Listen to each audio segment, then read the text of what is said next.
Hello everyone, welcome to mvpvishwakosha. Today we are discussing 27th and 28th August 2025 current affairs. In that first point, that is about recent news that is new, that is 50% US tariff on Indian imports. That main thing that is US on August 27th, 2025, US increased import tariff on Indian goods to 50%, doubling the previous 25% duty. So the first 25% was labeled reciprocal, and the additional 25% is a punitive measure tied to India's continued purchase of Russian oil. And also the policy took effect that on August 27, 2025 for goods entering consumption or withdrawn from warehouse. Okay, so very important, that is for exam perspective, that recognizing the tariff as a trade barrier, right, as a third dimensional policy impacting economic relations.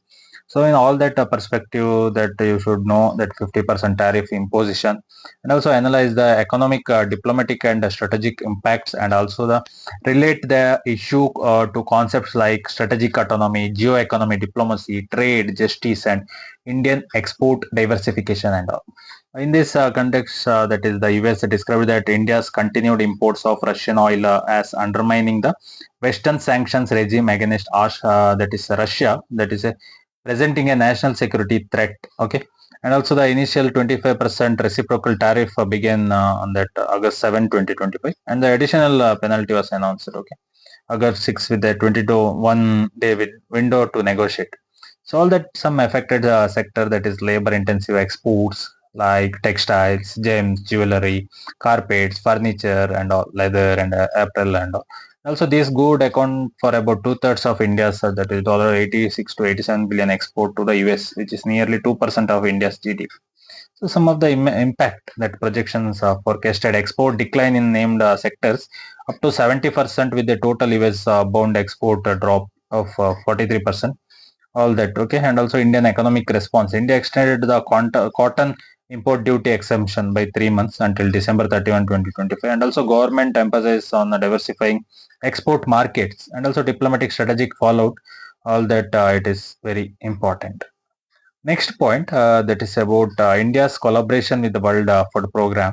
So in that very important, and that is on the government of India and the World Food Program signed an important letter of intent. Under this agreement, India's Department of Food and Public Distribution will supply fortified rice to vulnerable population in global crisis zone, and also this marks a defining move in India's expanding role in international humanitarian food aid. And also the agreement envisage supplying up to, that is 2 lakh metric tons of fortified rice over the next 5 years directly from Food Corporation of India, okay, FCA warehouse, to meet global humanitarian needs and all. And also the initiative builds on discussion from that is February 2025, that is a World Food Program, that executive board side event in Rome. Okay, and also establishing a reliable channel for food grain supply for humanitarian relief, and also India's humanitarian motivation. And also the collaboration reflects India's guiding principles of Vasudhaiva Kutumbakam, the world is one family, and also underpinning its commitment to global solidarity and humanitarian assistance. And also World Food Programme's Deputy Executive Director Carl Sakavo praised India's growing humanitarian contribution, emphasizing the synergy of India's agriculture surplus and World Food Programme's outreach in delivering critical aid amid rising food insecurity and all. And also in technical and strategic collaboration, beside fortified rice supply, the partnership includes several innovative areas, that is supply chain optimization, both distribution and procurement, and Annapurti device, that is grain dispensing ATMs, Jan Poshan Kendra, smart warehousing, spans. Okay, all that is very important. All that is events, signing of letter of intent with World Food Program for fortified rice supply, and all that 2 lakh tons of over 5 years, and focus combating global hunger via fortified rice. All that global diplomacy and South-South cooperation and strategic use of agriculture surplus, food security and humanitarian, and also narrative framing. All that is very important. Next news, that is about that is recent commissioning of INS Udaygiri and INS Himagiri. Okay, So that is India's Defense Minister Rajnath Singh commissioned two advanced stealth frigate, that is INS Udaygiri and INS Himagiri, at the Eastern Naval Command in Visakhapatnam. Also, he then asked floating F-35s to underscore their technological sophistications. Okay, and also this event marks the first time two frontlines warships built at different Indian shipyards were inducted simultaneously. That is Mazagon Dock Shipbuilders, that is Mumbai built Udaygiri, while Garden Reach Shipbuilders and Engineers, that is Kolkata built Himagiri. So all that Defense Ministry Singh that is also emphasized that India will no longer depends on the other for its naval fleet, and also reinforcing the nation push for self-reliance in defense manufacturing under the Atmanirbhar Bharat initiative. Okay, all that two ships INS Udaygiri and INS Himagiri, and also that first dual commissioning from separate shipyards, and also the initiative on Atmanirbhar Bharat, make in India in defense sector. And also that strategic autonomy, maritime security, that industrial ecosystem, technological leap, and naval modernization, that is very important. And also that Project 17A, okay, that Nilgiri class stealth frigates improved version, or Shivalik class, all that very important. And displacement and design and propulsion, armament, design milestone, industrial impact, fleet assignment, all that is very important. Next news, that is about recent news, that is humanitarian gesture from India to Pakistan regarding potential flooding in the Tawiriver. Okay, so in this amid recklessness, monsoon rains, and escalating flood risk in the Himalayan, India issued a flood warning to Pakistan on humanitarian grounds, despite having suspended the 1960 Induswatertreaty. Earlier this year, this alert specifically concerned potential flooding in the Tavi River, a tributary of the Chenab that flows into Pakistan as the Satluj. Okay, and the communication was made through India's High Commissioner in Islamabad, not via the Indus Water Treaty usual mechanism.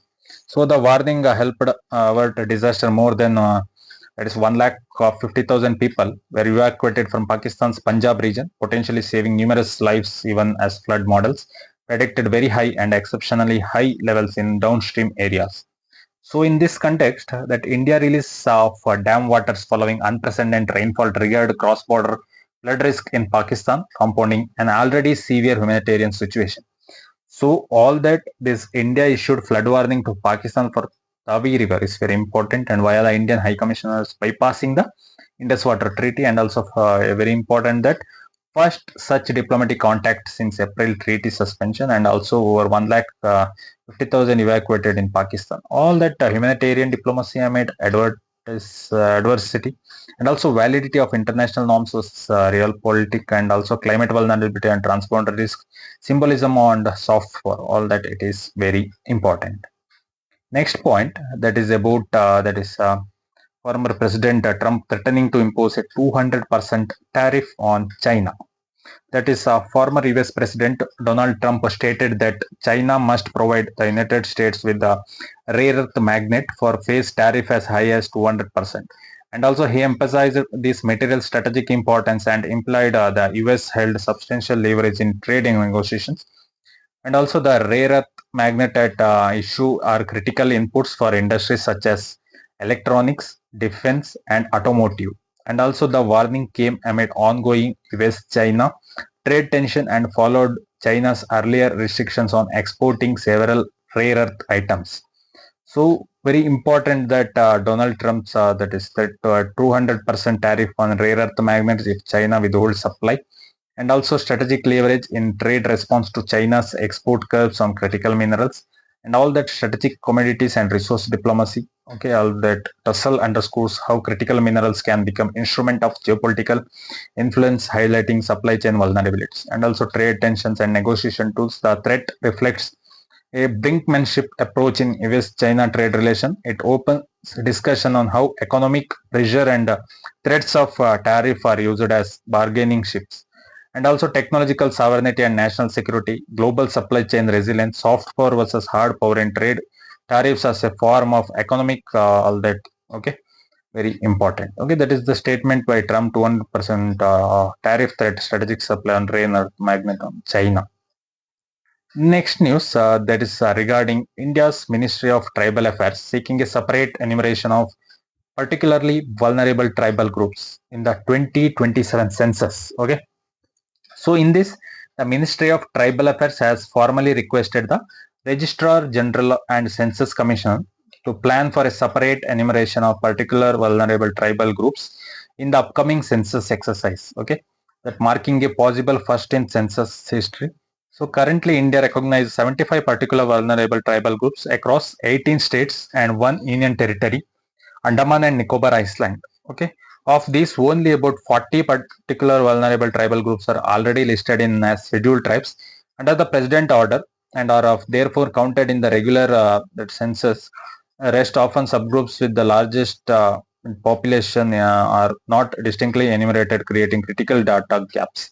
So the accurate data on PVTGs, their household demographics, socioeconomic status, is crucial for designing and implementing targeted welfare schemes. Okay, so all that very important, that Ministry of Tribal Affairs and RGA. Okay, and also the proposal for discrete enumeration of PVTGs in census 2027.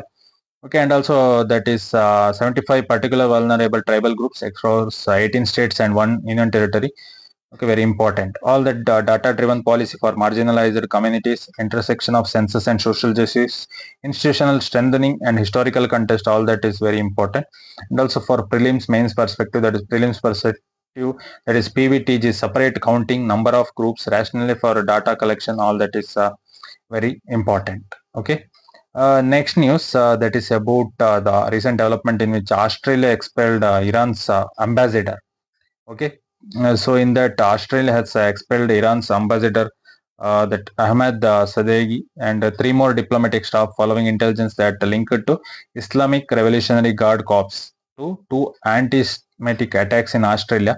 One at Questionnaire restaurant in Sydney, okay, October 2024, and another at Cinnarojo's in Melbourne, December 2024. This marks Australia's first ambassadorial expulsion since the World War II. Simultaneously, Australia suspended operation as its embassy in Tehran, with Australia diplomats relocated to a third country. The government is also moving formally designated that IRGC as a terrorist organization. So all that Iran's ambassador, all that expelled from Australia, embassy operation suspended in Tehran. Okay, all the diplomatic norms and security that study the breaking of traditional diplomatic immunity due to national security concern and its broader implication, and state-sponsored extremism, human right and counter-terrorism, regional and global diplomacy, all that it is very important. And also diplomacy in flames when security overrides traditional, and also terror across border, Australia stand against state-sponsored hate and very important. Okay. Next point that is about typhoon Kazaki, okay, or Kazaki, that is Vietnam. Okay, in that typhoon Kazaki, the strongest storm of 2025 so far, rapidly intensified and made landfall along Vietnam's north central coast, particularly between Tha Ho and Ha Tina. It brought fierce winds of up to 166 km per hour, torrential rainfall, and caused widespread destructions. And also authorities launched an enormous evacuation effort. Over 5 lakh people were relocated from high-risk zones. Schools and airports were shut, flights cancelled, and more than 16,500 soldiers alongside 1,07,000 paramilitary personnel were mobilized. Okay. After landfall, the storm weakened into a depression, but heavy rains persisted, raising risk of flash floods and landslides, especially around Hanoi, where West Lake overflowed and large swaths of rice fields, homes, infrastructure were damaged.